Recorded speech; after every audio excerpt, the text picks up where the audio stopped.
Have you ever been surfing the internet when you come across one of these boxes that says, "I'm not a robot"? So you check the box and go on your way. But how the does this box know whether you're a robot or not, and why does it matter? Well, to answer that, we actually have to start with these.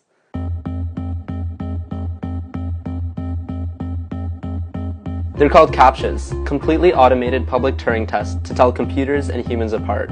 They were invented in 2003 by Louis von Ahn and his team of researchers at Carnegie Mellon University.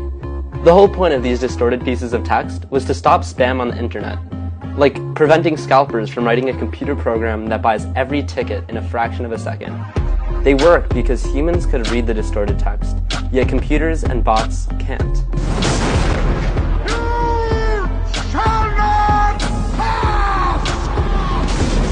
So if we want to stop bots from buying concert tickets or setting up email addresses, we just have to make filling out a CAPTCHA part of the process. So fast forward, and now millions of CAPTCHAs are being solved every single day by internet users. And von Ahn started to think, can we do something useful with all this brain power? And the answer to that is yes, and this is what we're doing now. So they decided to use that brain power to digitize every single physical book we have. And the way to do that is to take real physical books, scan them, and then use optical character recognition software to translate the words into digital text. What they did was take any words that were too hard for the computer to decipher and upload them into the reCAPTCHA database. So going forward, instead of showing random distorted text, CAPTCHAs started to show words from books that computers couldn't understand. And when enough people on the internet solving these CAPTCHAs wrote the same word for a piece of text shown, that word would be confirmed and uploaded to an ebook database. Von Ahn called this project reCAPTCHA. Their slogan was "Stop Spam, Read Books." At this point, 100 million reCAPTCHAs were being solved every day, the equivalent of 2.5 million books a year. So Google was like, let's acquire reCAPTCHA. And they did, in 2009. And they used that brain power to digitize all of the New York Times archives since the 1800s, as well as all of Google Books.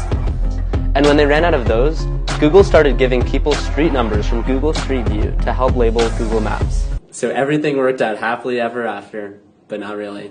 Because there were a couple of problems. The first is that even though reCAPTCHAs worked, they weren't too accessible, so blind people had a much harder time filling out forms and signing up for things on the internet. So they made audio reCAPTCHAs as well that sound like this. 6, 4, 0, 9. But regardless, reCAPTCHAs became a burden for people with dyslexia, poor hearing, poor sight, as well as other sensory impairments.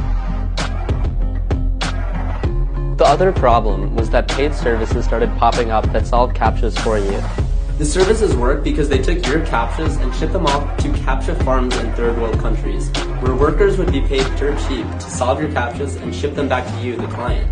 And the last problem, which is perhaps the most important, was that computer vision technology was becoming so good that bots were starting to solve these CAPTCHAs and get through.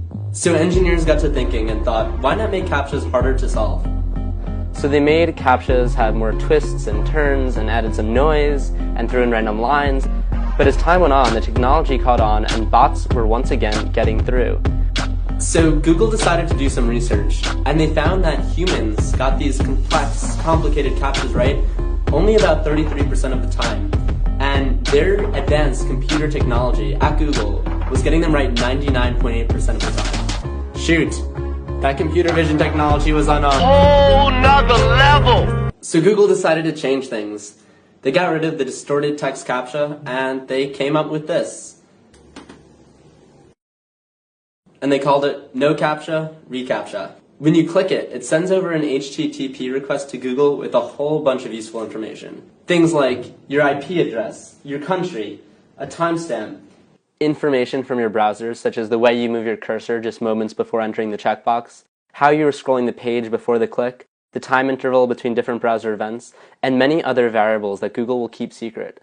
All of these criteria are then processed by a machine learning risk analysis engine at Google. And most of the time, the information can tell the difference between a human and a bot. But if the risk analysis engine still isn't sure, then for a small percent of users, they'll have to complete an additional challenge, an image recognition CAPTCHA. Something like picking all images with a storefront, or picking all the sections of an image that show a street sign. And if you prove that you're a human once this way, then chances are Google's engine will remember. And next time, after clicking that checkbox, you'll be able to pass right through with these.